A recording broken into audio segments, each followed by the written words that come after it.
औज़ुबिल्लाहि मिनश्शैतानिर्रजीम बिस्मिल्लाहिर्रहमानिर्रहीम।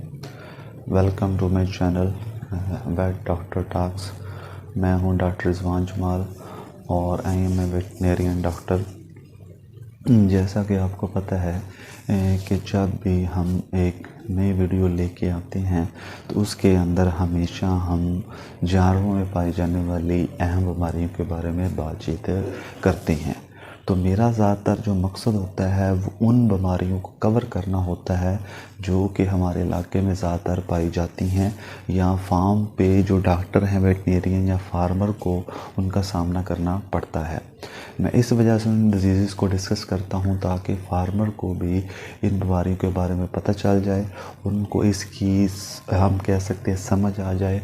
और अगर किसी के घर में भी कोई जानवर है तो अगर उसमें भी ये अलामात नज़र आए तो वो फ़ौरन समझ जाए कि इसको इस तरह की बीमारी हो चुकी है। तो इसके लिए मुझे जल्द अज जल्द डॉक्टर को बुलाना चाहिए और इनसे इस डिस्कशन से उनको इस चीज़ का भी पता चल जाता है कि कौन सी बीमारी ज़्यादा जानलेवा है या कौन सी बीमारी जानलेवा नहीं है। तो इससे फार्मर की क्या हो जाएगी, टेंशन जो है वो कम हो सकती है। अगर उनको लगे कि ये बीमारी जानलेवा है और उनको पता चल जाए तो वो फ़ौरन से पहले आप कह लें डॉक्टर से रब्ता कर सकती हैं और उसका ट्रीटमेंट करवा सकती हैं। तो इस तरीके से हम कह सकते हैं कि फार्मर की हेल्प हो रही है। तो आज भी हम एक बहुत ही अहम बीमारी के बारे में बातचीत करेंगे जो कि पाई जाती है गाय भैंस वगैरह के अंदर। इसके अलावा दूसरे एनिमल्स में भी पाई जाती है और इंसानों के अंदर भी पाई जाती है। आज जो हम डिजीज़ डिस्कस कर रहे हैं उसका नाम है साल्मोनेलोसिस।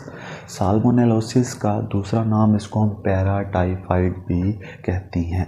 अब पैराटाइफाइड साल्मोनेलोसिस को अगर हम समरी एक लफ्ज़ में बयान करें कि ये बीमारी किस चीज़ को अफेक्ट करती है तो हम कह सकते हैं गैस्ट्रोएंटराइटिस। गैस्ट्रोएंटराइटिस से मुराद ये है कि जो डाइजेस्टिव ट्रैक है उसकी आप कह लें कि इन्फ्लेमेशन हो जाना, उसके अंदर सोजिश आ जाना, जिसकी वजह से हमारा जो कह लें हमारा निज़ाम इंहज़ाम इस तरीके से जानवर का जो निज़ाम इंहज़ाम है वो मुतासर हो जाएगा।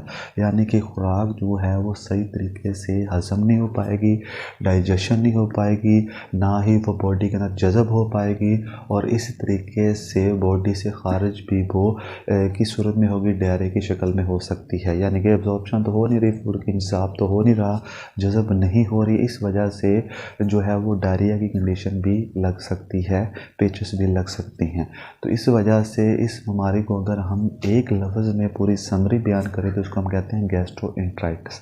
अब ये एक बैक्टीरियल डिजीज़ है, यानी कि इस बीमारी का जो जरासीम है, जो जरसूमा है, वो एक बैक्टीरिया है जिसका नाम है साल्मोनेला टाइफीम्यूरियम। साल्मोनेला टाइफीम्यूरियम ये बैक्टीरिया है जो कि एक जानवर से दूसरे जानवर में बीमारी फैलाने की वजह बनता है। अब ये जो बीमारी है इसको हम ज़ूनोटिक डिजीज़ भी कहते हैं। अब जो ज़ूनोटिक डिजीज़ है ये अक्सर मैं अपनी वीडियोस के अंदर पहले जितने भी मैंने लेक्चर दिए हैं उनके अंदर ये मैं बता सकता हूँ या बता चुका हूँ कि ऐसी बीमारी जो कि जानवरों से इंसानों या इंसानों से जानवरों में फैलती है उसको हम ज़ूनोटिक डिजीज़ बीमारी कहते हैं। तो इस लिहाज से हम कह सकते हैं ये जो साल्मोनेला है जिसको हम क्या कहते हैं पैराटाइफाइड कहते हैं, ये भी एक ज़ूनोटिक बीमारी मानी जाती है। अब इसकी अगर हम बात करें कंटेजियस है, कंटेजियस होती है छूने के ज़रिए फैलने वाली।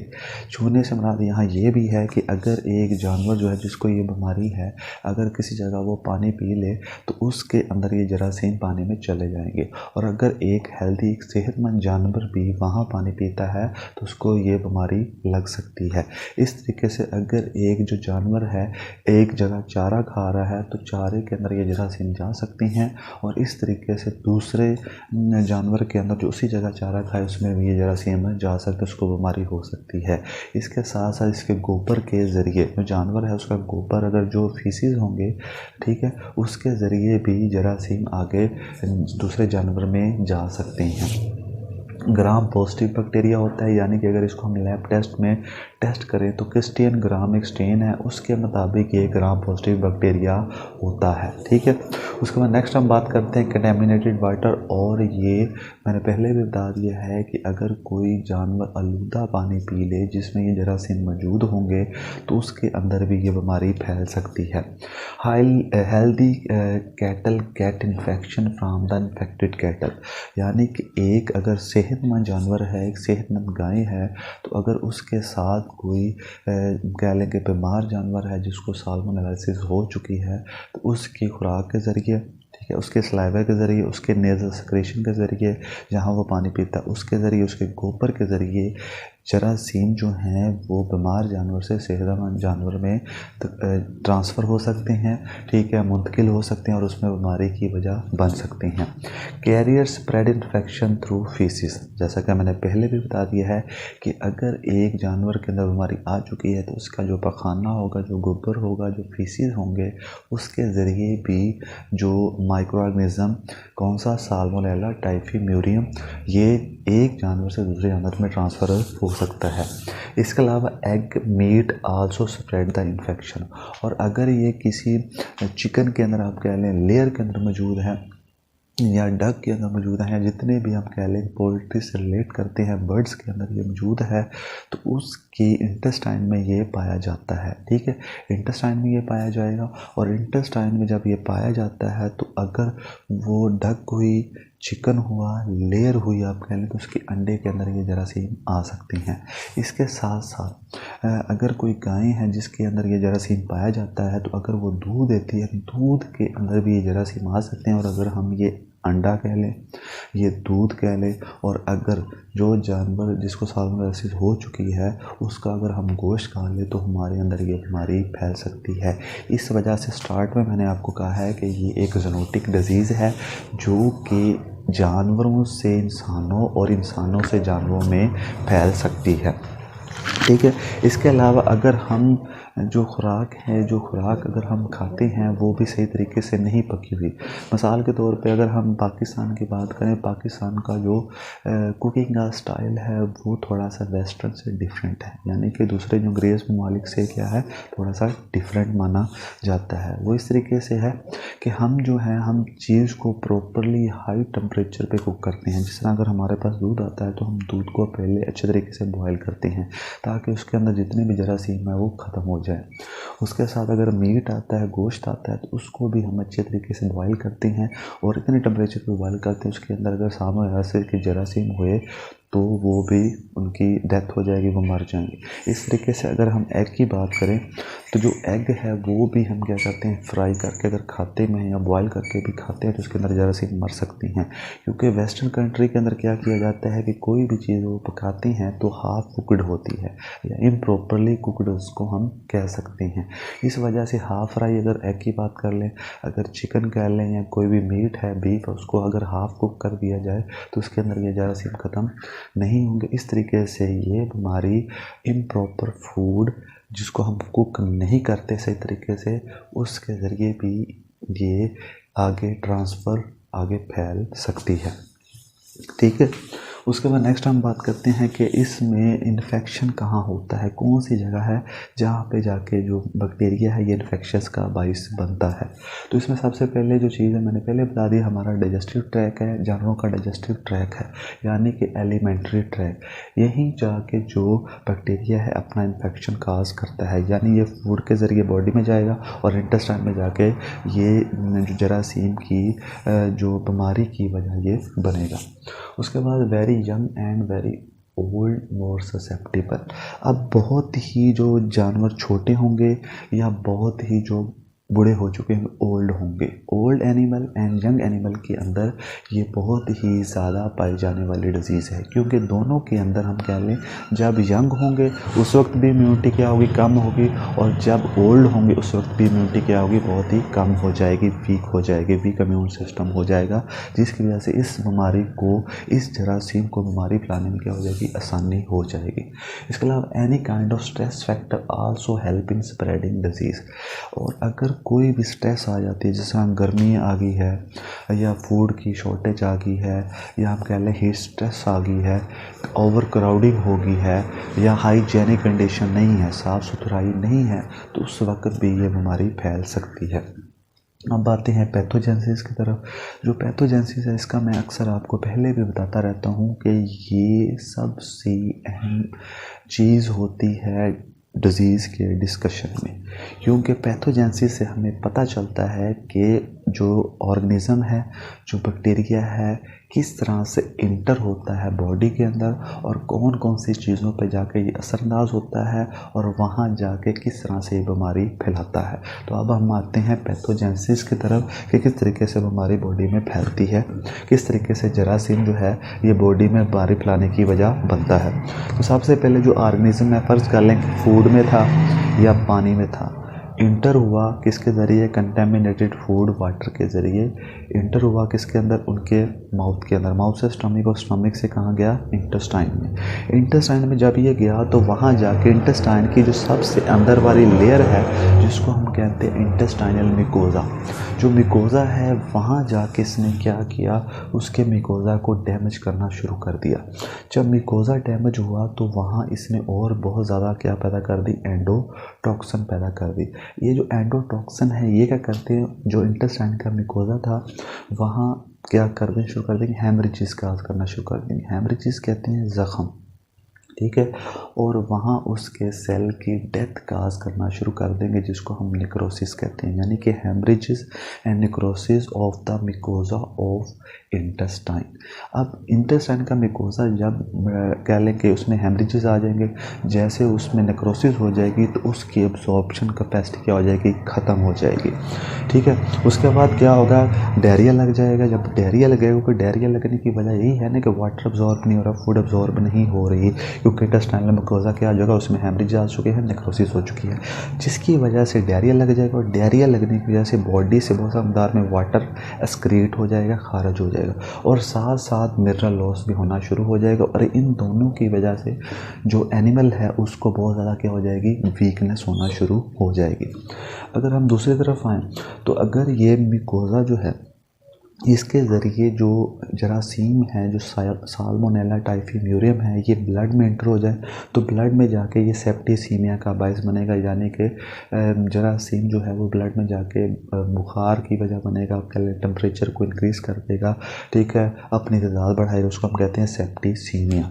अब दूसरी तरफ क्या होता है, जैसे ये ब्लड में जाता है तो हमारा जो कह ले हमारा इम्यून सिस्टम, अगर इंसानों में ये बीमारी पाई जाती है और अगर जानवरों में पाई जाती है तो उसके अंदर उसका इम्यून सिस्टम एक्टिवेट हो जाएगा, और जब एक्टिवेट होगा तो वो उसके खिलाफ प्रोस्टाग्लैंडिन या एडिनाइल साइक्लेज बनाना शुरू कर देगा, ताकि जो भी जरासीम बॉडी में दाखिल हुआ है उसको वो किल कर सके, उसको इनगल्फ कर सके, उसको फैगोसाइटोज करके जानवर को बीमारी से बचा सके। तो इस तरीके से ये बीमारी जो है जानवर की बॉडी के अंदर असरअंदाज होती है और उसके मुख्तलिफ सिस्टम, ख़ास तौर पे जो डाइजेस्टिव सिस्टम है उसको तबाह करती है, इंटेस्टाइनल मिकोज़ा को तबाह करती है। अब नेक्स्ट है कि जब ये बीमारी किसी जानवर के अंदर आ जाती है तो उसमें कौन कौन सी अलामात नज़र आती हैं।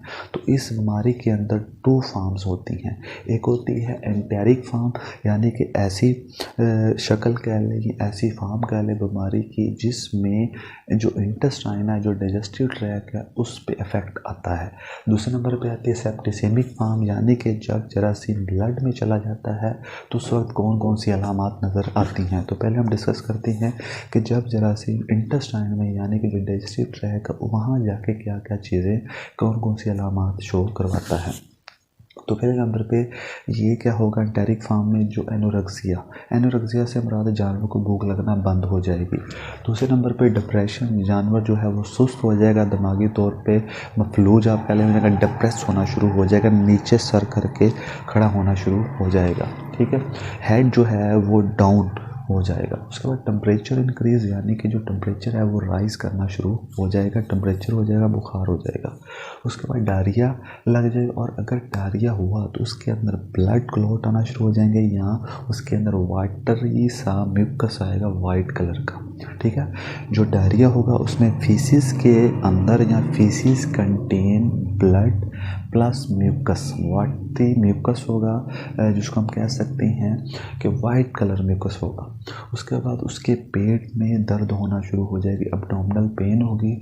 और अगर जानवर जो है वो फीमेल हुआ और फीमेल अगर जो काऊ है प्रेग्नेंट हुई तो इस केस में वो अबॉर्ट भी कर सकती है, उसका हमल गिर सकता है, इस्तिक़ाती हमल हो सकता है, या जिसको हम कह सकते हैं अबॉर्शन हो सकता है। अब आते हैं सेप्टिसेमिक फार्म की तरफ। जब बैक्टीरिया ब्लड में शामिल हो जाएगा तो उस वक्त कौन कौन सी अलामात नज़र आएंगी? तो उस वक्त एक तो टेम्परेचर इंक्रीज होगा, टेम्परेचर राइज होगा, बुखार होना शुरू हो जाएगा, डलनेस यानी कि जानवर है सुस्त फिरना शुरू कर देगा। उसके अलावा टैक्सिया, उसकी जो चाल है वो सही नहीं रहेगी, वो लड़खड़ा के चलेगा, इम्बैलेंस हो जाएगा। उसके बाद रिकम्बेंसी, वो पेट के बल बैठ जाएगा, ठीक है। यानी कि कोई भी जो जानवर है जब उसके पेट में दर्द होगा तो वो टांगे अपनी वाइड ओपन कर लेगा और उसका जो पेट है, जो एब्डोमेन है, वो ऑन द फ्लोर ज़मीन के ऊपर लगना शुरू हो जाएगा, इसको कहते हैं रिकम्बेंसी। और जो फीसिस हैं उनमें ब्लड स्टेन यानी कि फीसिस कंटेन ब्लड। उसके बाद ज्वाइंट स्वोलन, और उसके जो जोड़ होंगे, जो ज्वाइंट होंगे, वो स्वोलन करना शुरू कर देंगे। उसके बाद आते हैं इसकी डायग्नोसिस की तरफ। अब आते हैं कि बीमारी जो हो गई है जानवर में तो उसको तशखीस कैसे किया जाए कि वाकई ही इस जानवर को साल्मोनेलोसिस हो चुकी है। तो इसको हम हिस्ट्री लेंगे ऑनर से कि इस बीमारी के अंदर आप कौन कौन सी अलामात हुई हैं, कैसे ये बीमारी की वजह क्या बनी है, कितने दिन हो गए हैं। उसके बाद क्लिनिकल साइन से, ये मैंने क्लिनिकल साइन आपको बता दी, इनसे भी हम डायग्नोस कर सकते हैं, लीजन से कर सकते हैं। और इसके अलावा लैब टेस्ट, जिस तरह फैट टेस्ट, इसको कहते हैं FAT, फ्लोरेसेंट एंटीबॉडी टेक्निक, एक लैब टेस्ट है, उसके ज़रिए भी हम इसको डायग्नोस कर सकते हैं। अब आते हैं लास्ट पे, इसको कहते हैं ट्रीटमेंट जो है इसके अंदर हम एंटीबायोटिक इस्तेमाल करते हैं और इसमें क्लोरोफेनिकोल, उसके अलावा नियोमाइसिन इस्तेमाल करते हैं। अगर डायरिया लगा हो तो हम एक लोकल ट्रीटमेंट करते हैं, एंटीबायोटिक है सल्फाडिमिडीन। जो सल्फाडिमिडीन है, अगर फुल आप कह लें कि अडल्ट एनिमल है, मैच्योर एनिमल है, तो उसके अंदर आपने क्या करना है, सल्फाडिमिडीन 100 ml की पैकिंग में होती है। आपने 100 ml जो सल्फाडिमिडीन है इसको आपने 150 ml कह लें 100 ml पानी में डालना है। मिक्स करने के बाद जानवर को ओरली पिला देना है, उससे भी डायरिया जो है वो ठीक हो जाएगा, ठीक है। क्योंकि वो जाके इंटेस्टाइन के अंदर जितना भी ये साल्मोनेला टाइफिम्यूरियम होगा उसको जाके डिस्ट्रॉय करेगा और इससे कि जिसका डायरिया जो है वो ठीक हो जाएगा, डाइजेस्टिव सिस्टम जो है वो बेहतर हो सकता है। उसके अलावा नियोमाइसिन मैंने पहले बता दिया, ये भी लगा सकते हैं।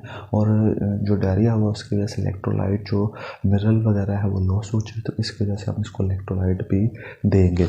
अब आते हैं कंट्रोल की तरफ। कंट्रोल में हमें क्या करना चाहिए कि अगर बीमारी आ चुकी है ताकि आगे मज़ीद ही बीमारी ना फैले और दोबारा ना हो, तो उसके लिए हमें हाइजीनिक कंडीशन अपनानी चाहिए, साफ़ सुथरा माहौल रखना चाहिए और शेड के अंदर बहुत ज़्यादा जानवर नहीं होना चाहिए, बहुत ज़्यादा रश नहीं होना चाहिए, ओवर क्राउडिंग नहीं होनी चाहिए। उसके साथ जो हम जानवर को पानी दें वो साफ़ सुथरा हो, जो खुराक दें वो साफ़ सुथरी हो, हाइजीनिक कंडीशन हो, ठीक है।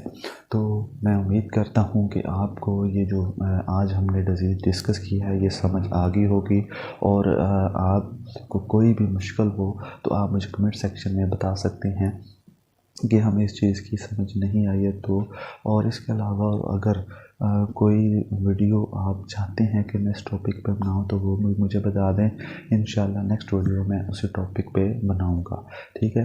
तो नेक्स्ट वीडियो तक के लिए मुझे इजाज़त दीजिए। अल्लाह हाफिज़।